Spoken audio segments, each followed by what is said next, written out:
오늘 본문에 보면 나는 세상에 불을 지르게 왔다라는 말씀으로 시작합니다.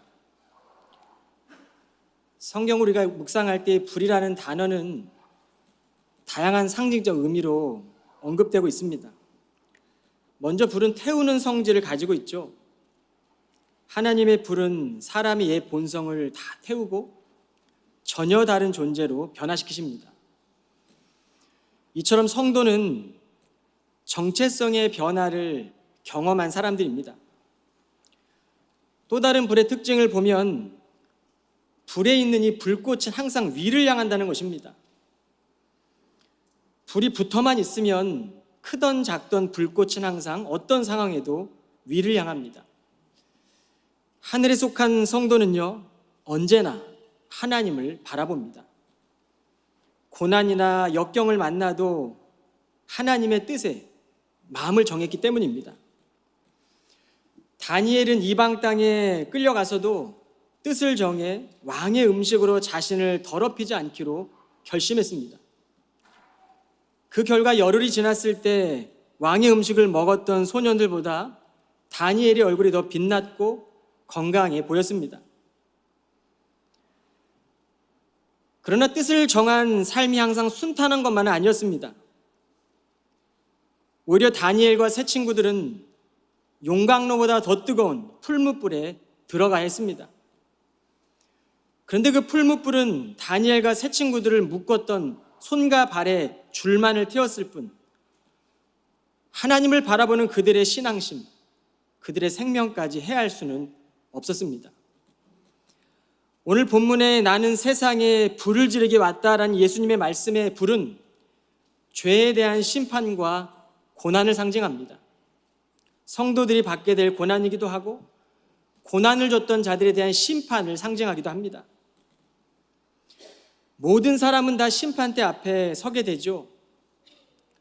큰 수술을 해본 경험이 있는 분들은 수술대 위에 수술 등이 켜지는 순간을 다 기억할 것입니다. 차가운 온도, 수술실 안의 고요함 속의 소음들, 그 등이 켜지는 순간에 강렬하게 비추는 그 불빛 앞에서 내 어떤 것도 힘을 발휘하지 못합니다. 그저 내 병을 치료하는 의료진들의 손에 병든 몸을 맡길 뿐입니다. 하나님의 이 심판은 1.1에게 빈틈도 없이 철저합니다. 불꽃 같은 하나님의 눈동자를 속일 수 있는 사람은 아무도 없습니다. 사람의 지혜가 아무리 뛰어나고 실력이 좋다고 해도 그 하나님 앞에서 우리는 너무도 초라합니다. 우리가 그토록 숨기고 싶던 작은 죄들도, 먼지 같은 죄들도 밝히 다 드러납니다. 우리는 거룩한 빛 앞에서 예수님을 나의 소망으로 삼고 인생의 주인으로 믿고 값없이 주어진 이 새 생명에 감사하며 살아갈 뿐입니다. 두 가지 불에 대한 의미를 좀 살펴보고자 합니다. 첫째는 버리지 못하고 끌어안고 있는 내 마음의 잔재들을 태우는 불을 갈망하십시오. 우리 성령님은 성도들을 혼란과 불신으로 인도하는 분이 아닙니다. 성령의 역사는 언제나 십자가로 나아가도록 우리를 이끌어주세요. 육체의 욕망으로 만족시키려 애쓰지 않고 성령의 열매를 맺게 하도록 도와주십니다. 하나님의 불은요, 우리가 볼 때 마음이 강팍한 사람에게도 임하고 우리가 볼 때 성품이 온유해 보이는 사람에게도 임합니다. 사람은 다 본능적으로 내게 익숙한 것을 좋아하잖아요. 그래서 나와 잘 맞는 사람들을 선호하지만 하나님은 부족해도 실력이 없어도 하나님을 기쁘시게 하는 사람, 하나님을 두려워하고 그 기록된 말씀에 운명을 거는 사람, 내 생명을 거는 그 겸손한 자들을 사용하십니다. 만일 우리가 성령님을 나의 뜻과 목적을 이루게 한 수단처럼 사용한다면 그때부터 우리의 인생에 문제는 발생합니다. 믿음의 기초 위에 다른 것을 쌓기 시작할 때 주님께서 지신 십자가는 변질되기 때문입니다. 바울은 고린도전서 3장에서 신앙의 기초는, 그 믿음의 터는 예수 그리스도 뿐이다라고 강조했어요. 고린도 교회에 문제가 많았습니다. 신앙의 터는 다른 어떤 것으로도 대체될 수 없다. 신앙생활은 우리를 살리신 그 예수를 믿고 그리스도의 마음을 품고 살아내는 것이다. 살아가는 것이다 라고 편지합니다. 세상은 성공과 실패의 가치를 두지만 하나님은 그 기준이 아니다. 만일 겉으로 훌륭해 보이는 사역일지라도, 우리가 볼 때 선행이라고 보일지라도 그것이 하나님을 기쁘시게 하려는 마음이 아니라면, 사람의 인정과 인기를 얻기 위한 것이었다면 우리가 그 하나님의 심판의 앞에, 불 앞에 섰을 때 다 태워진다는 겁니다. 태워지면 다 없어지잖아요. 무엇을 남기기 위해서 살아가는 것이 인생의 이치죠. 공부 열심히 해야 되고 직장에서 열심히 살아가야 합니다. 그런데 바울은 한순간에 사라져버리는 이 사람의 인정에 목적을 둔다면 허무한 인생으로 끝나게 될 테지만, 하나님께 받을 상을 목적으로 두고 살아간다면 그 상은 금과 은과 같다라고 말씀하시는 거예요. 하나님을 위해 최선을 다하는 삶은 금과 은과 보석같이 가치 있는 인생이다. 그러나 사람의 박수와 갈채를 위한 삶이라면 그 삶은 그리스도의 기초에 있을지라도, 구원을 받은 성도일지라도 나무와 풀과 지푸라기처럼 다 태워서 없어질 삶이라고 대조하고 있습니다. 우리는 매주일 사도신경을 암송하며 저리로서 산자와 죽은 자를 심판하라 오시리라 고백했습니다. 심판이란 이 단어를 좋아하는 사람은 많지 않을 거예요. 그러나 성경은 분명하게 말씀합니다. 세상의 것들은 바람의 연기처럼 사라질 것이고, 사람의 인기와 명예와 돈도 초가 불에 녹아지듯이 다 사라질 것이다. 그러나 하나님을 위하여 그리스도를 믿는 믿음 위에 하나님을 기쁘시게 하는 마음으로 살아가는 그 모든 것들, 그렇게 쌓아 올린 것들만 그날에는, 다시 오실 그날에는 그것만 남게 될 것이라고 말씀하시는 거예요. 우리는 이것을 믿어야 합니다. 당시 고린도 교회 안에는 바울파도 있었고 아볼로파도 있었고 게바파도 있었어요. 고린도 교회 성도들은 이 특정 사람들을 따르며 여러 파가 생겼기 때문에 분열이 되어 있었습니다. 그러나 바울은 우리들은 그저 심고 물 줄 뿐이지만 자라나게 하시는 분은 오직 하나님이시다라고 말씀하는 겁니다. 그렇기 때문에 예수 그리스도를 믿는 믿음의 터 위에 우리는 하나님을 위해서 살아가야 한다. 부흥도 열매도 하나님의 손에 달려있다는 겁니다. 우리의 손에 달려있는 것이 아닙니다. 우리는 그저 최선을 다해 땅을 갈고 쟁기를 든 농부가 땅을 가는 것처럼 복음의 씨앗을 심는 거예요. 그렇게 우리가 뿌린 씨앗이 우리가 살아가는 지금 세대에 맺을 수도 있고, 우리가 죽고 난 뒤에 다음 세대들을 통해서 맺을 수도 있습니다. 우리 캠브리지 한인교회는 48년 역사를 지니고 있습니다. 그저 결과에 매달리는 교회가 아니라 주어진 자리에서 헌신하고 하나님의 때의 결실이 드러날 것을 믿음으로 바라보는 성도가 되어야 합니다.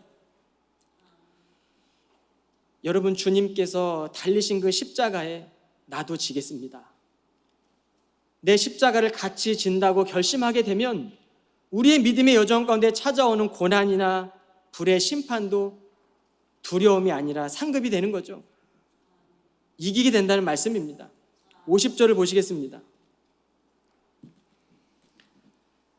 하지만 내가 받아야 할 고난의 세례가 있는데 이 일이 다 이루어질 때까지는 내가 얼마나 더 고난을 당할는지 모른다. 하나님의 아들이신 예수께서 우리들의 죄와 우리들의 죄로 인해 깨어진 이 세상을 회복시키기 위해서 오셨어요. 그리고 그분은 고난의 세례를 받으셔야만 했습니다.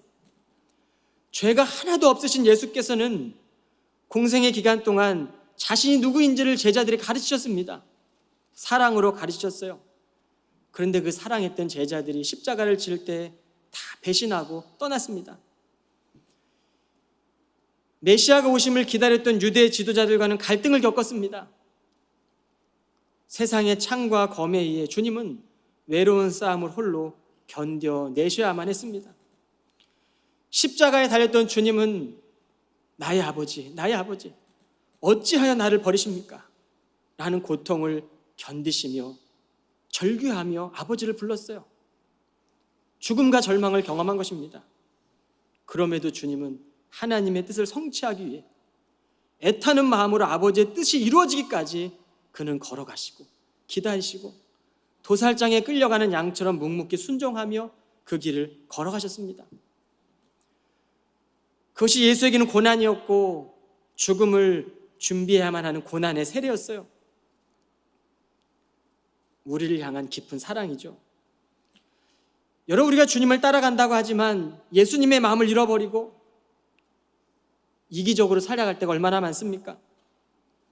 입술로는 하나님을 높이고 찬양하고 고백하지만 삶 현장에 가보면 살아내지 못하는 현실 앞에서 끊임없이 사람의 영광과 인기를 구하며 돈과 명예에 취해서 살아가고 있지는 않습니까? 거룩하게 보여집니다. 그러나 결국 그 마음 안에 가보면 사랑하는 일을 쉽게 포기해버리고 내 기준 하에 편안한 것들, 내게 익숙한 사람들과 협조하고 교제하며 그것만이 소중한 것이라고 여기며 사랑하진 않습니까? 여러분, 우리 주님은 이 일이 다 이루어질 때까지는 내가 얼마나 더 고난을 당할는지 모른다. 주님은 모진 고난과 박해 속에서도 끝까지 견뎌내셨어요. 그리고 자신이 갖고 왔던 그 사명, 그 미션을 완성하셨습니다. 우리가 따라가야 될 표대입니다.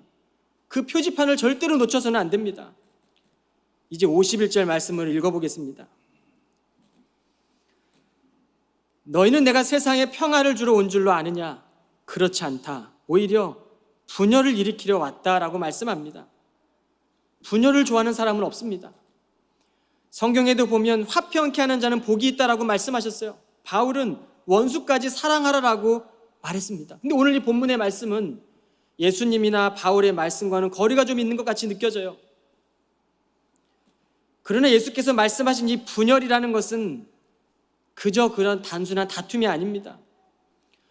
우리 안에 살아계신 진리의 말씀이 들어올 때, 내가 살아계신 말씀을 인생을 걸고 살아가기로 결단할 때 필연적으로 있는 내 마음의 갈등입니다. 교만했던 내 마음과 주님의 마음이 충돌하고 내 안에 있던 이기심과 거짓과 위선된 자기 중심적인 마음과 화평케 하시려는 주님의 이 말씀, 십자가의 정신 사이에서 내 마음에 분쟁이 일어나는 겁니다. 그 사이에 우리는 마음을 정해야 돼요. 그 사이에서 우리는 하나님의 뜻을 선택하고 따라가야 합니다. 그런데 그 힘이 없잖아요. 그 따라갈 힘이 없잖아요. 그런데 예수 그리스도를 믿기 때문에 죄된 우리의 본성과 그리스도의 말씀 안에 끊임없이 충돌이 일어나지만 주님께서는 성령의 불을 통해 우리에게 힘을 허락하시는 거예요. 왜냐하면 우리는 다 그리스도의 몸이 되었습니다. 이미 주님과 연합되었어요. 잘 될 때나 슬플 때나 성공할 때나 실패할 때나 나와 잘 맞는 사람과 함께 할 때나 나와 좀 다른 사람을 만나서 같이 하나님의 일을 할 때나 모든 상황 속에서 우리는 끝까지 주님의 일들을 따라가는 것이죠. 오늘 누가는 분열이라는 단어를 사용했지만 병행 구절인 마태는 마태복음 10장 34절에 분열이라는 단어를 칼로 표현합니다. 난 화평을 주러 온 것이 아니라 칼을 주러 왔다라고 기록하고 있어요. 분열이라는 단어, 이 칼이라는 단어는 구별됨, 분리됨이라는 뜻을 지니고 있습니다. 다시 말하면 거룩한 하나님의 성도들은 세상 속에서 살아가지만 하나님께 속한 사람들이기 때문에 이 거룩하다라는 의미는 세상과 분리되었고 우리의 거짓된 유혹과 세상의 욕망으로부터 잘라내는 겁니다. 선을 긋는 겁니다. 여러분, 하나님을 통치, 이 하나님의 나라를 수용하는 사람과 예수 그리스도의 진리를 믿지 않는 사람 사이에는 필연적으로 분쟁이 일어날 수밖에 없어요. 이것을 주님은 다툼이라고 표현한 겁니다. 우리는 날마다 하나님께서 원하시는 길을 선택하고 세상과 구별된 성도의 삶을 살아가야 합니다. 52절, 53절에 보면 주님은 더 큰 긴장감을 불러일으키세요. 가정 안에서 일어나는 갈등과 분쟁을 묘사합니다. 52절, 53절 보시겠습니다. 한 집안의 식구가 5이라면 이제부터는 둘씩 셋씩 패가 갈라져서 싸우기 바쁠 것이다. 서로 분열되어 아버지가 아들과 대립하고 아들이 아버지를 등질 것이다. 어머니가 딸을, 딸이 어머니를, 시어머니가 며느리를, 며느리가 시어머니를 대적하여 서로 맞서 싸울 것이다. 생각만 해도 아찔하지 않습니까? 여러분, 이런 가정이 있다면 생각만 해도 아찔하죠. 그러나 주님이 말씀하시는 거예요. 성도는 진리를 따라야 한다. 진리를 따르면 반드시 고난이 따라온다. 그 고난은 때로는 가까운 가족, 피로 얽혀져 있는 가족 안에서도 우리 안에 갈등과 긴장감을 일으킨다는 거예요. 왜? 진리를 따라가야 하기 때문에 그렇습니다. 믿지 않는 가정에서 태어나서 신앙생활을 처음 시작했던 분들은 아마 이러한 경험들이 다 있을 겁니다. 경험적으로 이해할 겁니다. 예수 믿는 것 때문에 고난받고, 예수 믿는 것 때문에 내가 사랑하는 부모하고 아픔을 겪게 되고 홀로 외로운 길을 걷게 되잖아요. 그런데 끝까지 포기하지 않고 걸어갈 때 하나님은 우리의 믿음을 더 깊어지게 해요. 사랑하는 가족의 반대에도 무릅쓰고 외로운 길을 걸을 때 우리는 비로소 주님이 내 안에 살아계시고 주님이 그곳에 함께하 계시고 나의 믿음이 정금같이 더 깊어지는 과정을 겪게 되는 것이죠. 그게 바로 고난입니다. 여러분, 예수님은 우리가 크리스찬으로 살아가며 명목상으로 그저 그렇게 평화로운 관계에서 살아가는 걸 원하시지 않습니다. 때로는 분쟁을 통해서라도 참된 평화에 이르길 원하시고 하나님이 주시는 참된 평강으로 우리를 이끌어 가시는 분이세요. 여러분, 세상이 작은 돈과 바람만 불면 날아갈 명예들, 주심 오시는 그날에 허망하게 끝날 그 인기만 우리가 구해도 그 작은 문제들로 갈등을 일으키는데, 영원히 죽고 사는 믿음 생활은 한 번뿐인 인생에서 진검을 들고 싸우는 영적 전쟁이잖아요. 그래서 마태복음에 보면 너희가 두려워할 것은 너희를 지옥불에 던진 하나님을 두려워하라고 말씀하시는 거예요. 우리 모두는 다 하나님 앞에서 홀로 서야 할 존재입니다. 내가 사랑했던 아내, 내가 사랑했던 남편과 자녀들도 다 떠나 하나님 앞에 홀로 서야 될 존재입니다. 이 홀로 서는 것을 우리가 온전하게 믿음으로 바라보지 못한다면 우리는 함께 할 수 없어요. 우리가 온전히 함께 할 수 없다면 우리는 홀로 서서 믿음으로 걸어갈 수 있는 길을 잃어버리게 됩니다. 반석 위에 세운 집은 결코 무너지지 않는다라고 말씀하십니다. 우리는 이 말씀을 믿는 사람들입니다. 그러므로 모든 상황 속에서도 세상의 가치와 기준을 넘어서서 죽음과 어둠의 권세를 이기시고 부활하신 주님을 바라보는 거예요. 주님이 부활하셨기 때문에 우리도 이겨낼 수 있는 겁니다. 절망의 끝에서 우리가 죽음을 경험할지라도 주님이 이기셨기 때문에 우리는 주님과 함께 부활하는 겁니다. 이것이 바로 새로운 힘이죠. 생명력입니다. 그저 그냥 그 생명이 아니라 생명이 힘이 들어가는 생명력입니다. 그리고 이 생명력으로 가능한 한 모든 사람과 평화롭게 지내라는 주의 말씀을 기억하고 주의 마음을 품으십시오. 우리가 주님의 마음을 잃어버리고 그저 진리만 지킨다면 우리의 분노와 갈등은 더 커지게 될 겁니다. 가장 가까운 관계 안에서도 영적으로 깨어 있으되 복음으로 인한 갈등이라면 사람은 미워하지 말고 긍휼한 마음으로 중보하며 우리는 그 죄로부터 분리되는 거예요. 여러분이 예수님의 강력한 말씀은 진정한 평화를 우리에게 누리시려는 간절한 초대장입니다. 예수께서 세상에 참빛으로 오셨어요. 죄와 사망과 어둠 가운데 있던 세상을 비추셨습니다. 빛이 나타나면 어둠은 떠나가는 게 이치인데 죄로 인해 눈이 가려진 사람들은, 죄성으로 가득 찬 사람들은 그 빛을 이해하지도 않았고 받아들이지도 않았습니다. 그래서 주님은 십자가와 부활을 통해 어둠을 완전히 이기신 거예요. 이 시대적 징조를 분별하는 사람은, 진리 안에 거하는 사람들은 이 진리 위에 서게 되는 것입니다. 그리고 하나님 나라의 영광을 위해 하루하루의 삶을 가치 있는 것으로, 하나님을 기쁘시게 하는 것들로 쌓아 올리는 거예요. 그거에 대한 심판은 우리가 하는 것이 아니라 그날에 하나님이 하십니다. 우리의 마음의 동기가 무엇이었는지, 내 마음의 중심이 무엇인지를 바라보고 하나님이 하시겠다라고 말씀하세요. 저리로서 산 자와 죽은 자를 심판하러 오시리라. 둘째는 사명으로 새롭게 살아가는 불입니다.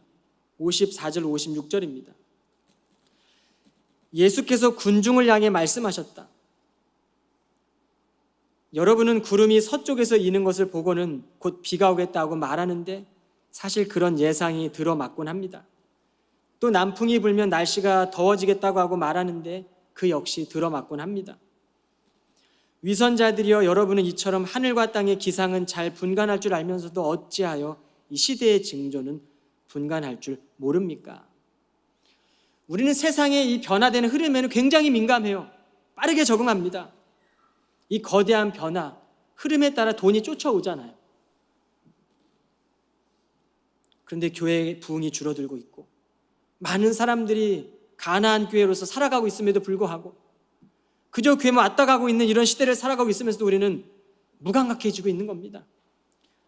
현대 기술은 점점 더 발달하고 있어요. 우리가 생각지도 못했던 이상의 결과들을 만들어내고 있습니다.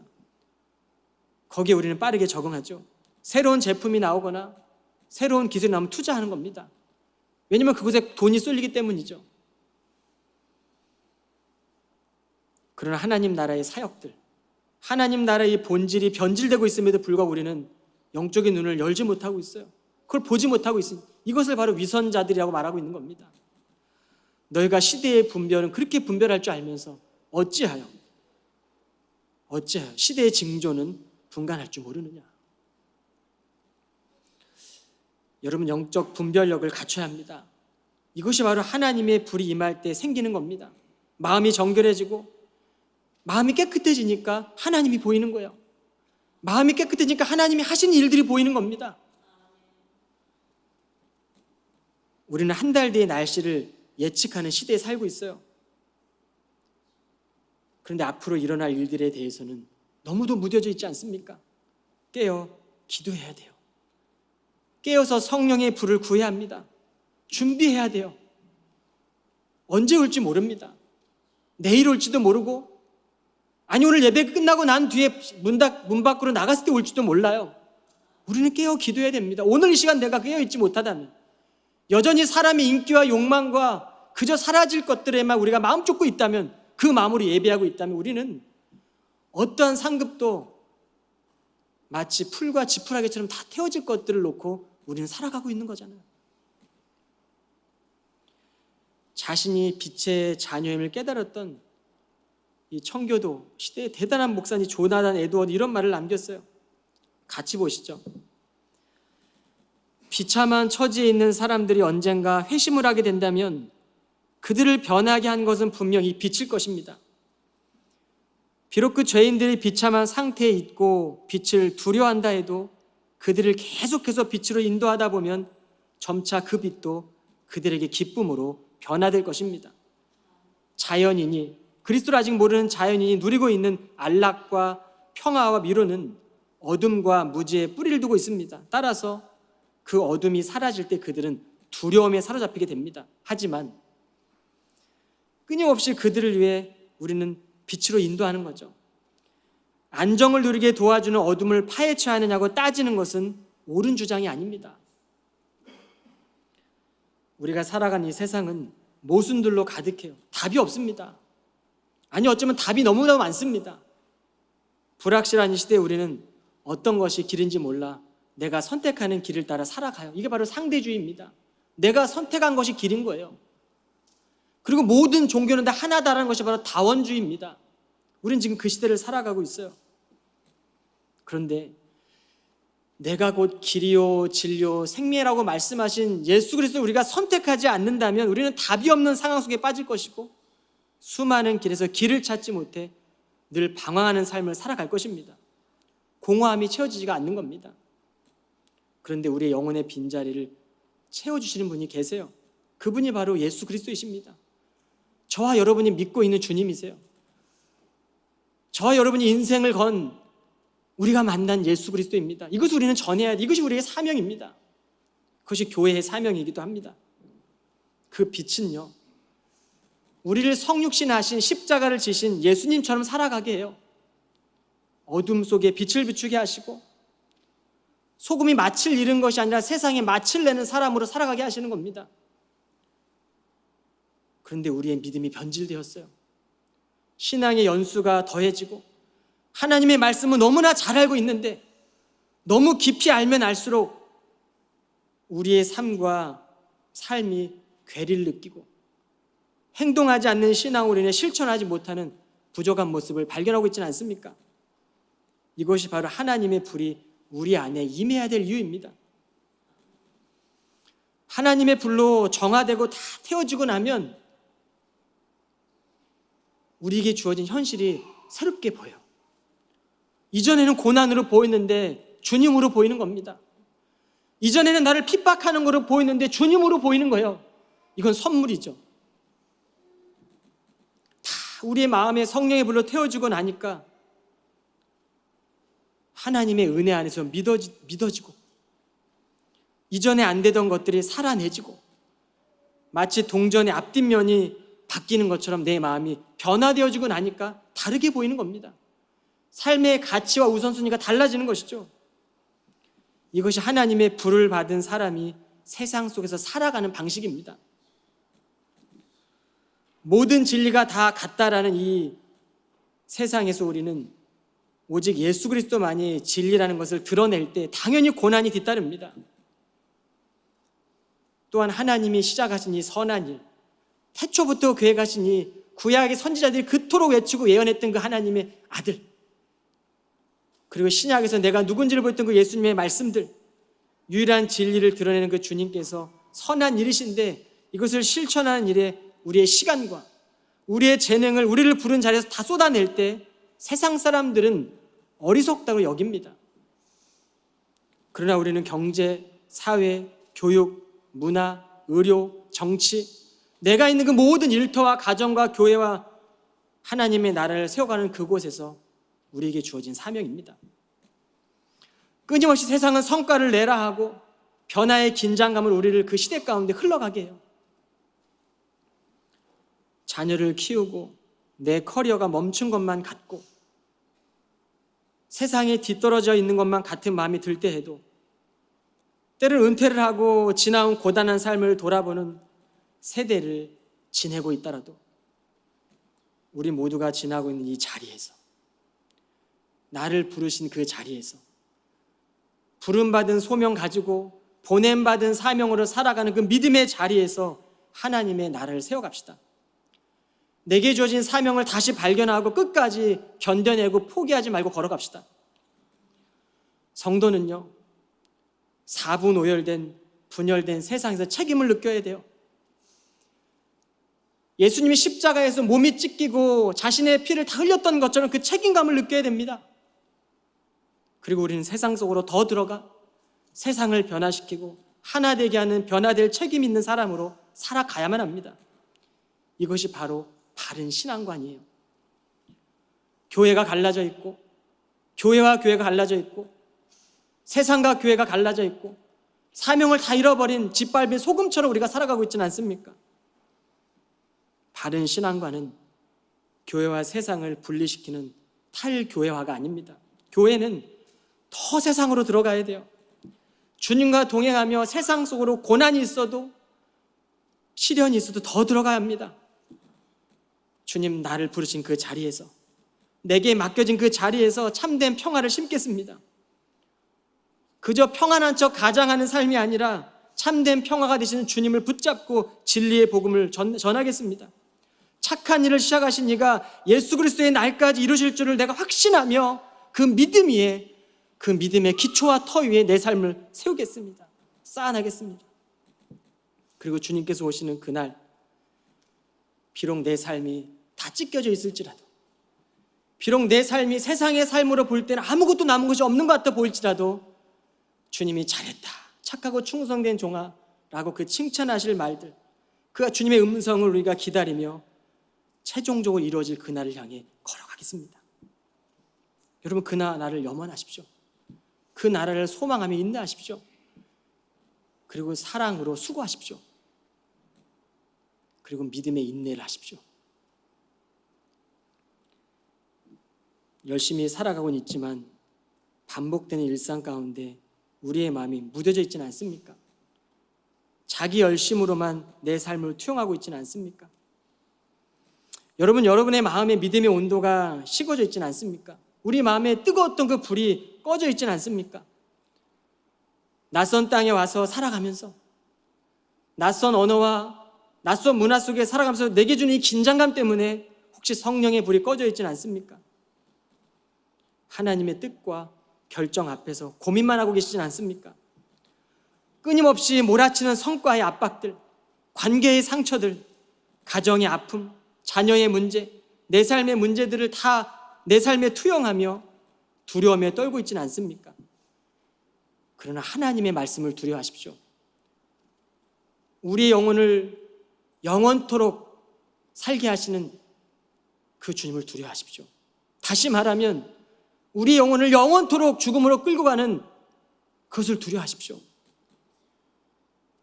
하나님의 불이 임하면 우리 안에 죄와 두려움은 다 태워집니다. 두렵고 염려되고 걱정되던 것들이 다 태워지고 나면 하나님의 은혜만 남아요. 그 은혜는요, 내 힘으로 얻은 것이 아니라 우리를 위해 죄가 없는 하나님의 아들이 나를 위해 돌아가셨기 때문에 그 은혜가 남은 겁니다. 그러기에 우리는 성육신적인 삶을 살 때, 내가 손해볼 때 교회에 은혜가 넘치고, 내가 손해볼 때 직장에 은혜가 넘치고, 내가 손해볼 때 캠퍼스에 은혜가 넘치고, 내가 손해볼 때 가정에 은혜가 넘치는 거예요. 여러분, 여전히 세상은 자신의 신념으로 옳고 그름을 외치고 있습니다. 세상 속에서 예수께서 십자가에 이루신 이 죄사함의 은혜는 사라진지 모르겠습니다.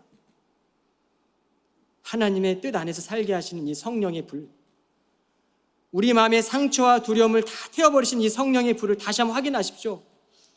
그리고 삶의 무거운 무게 앞에서도 기쁨으로 순종하세요.